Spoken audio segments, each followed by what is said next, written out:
යාපනය වලිකම අධ්‍යාපන කොට්ටාසේ කුරුබරුන් ඇගීමේ උත්සවයක් අද උතුරු පළාත් ආණ්ඩුකාර රෙජිනෝල් කුරේ මහතාගේ ප්‍රධානත්වයෙන් පැවැත්වුණා.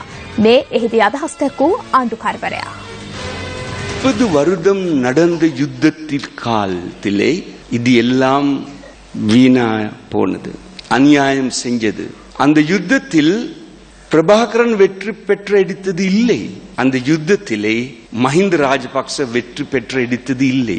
வேதனை, சோதனை, அழுவதை, துன்பம் தாங்க இருந்தது. வேற ஒன்றும் இல்லை. என்ன நாங்க எடுத்தது திருப்பி பாருங்க.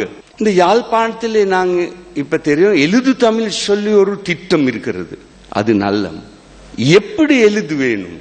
நல்லா படிக்க வேணும், நல்லா சம்பாதிக்க வேணும், அபிவிருத்தி வேலை செய்ய வேண்டும். அப்படி செஞ்ச மட்டும் தான் நமக்கு திருப்பு எழுங்கேலும்.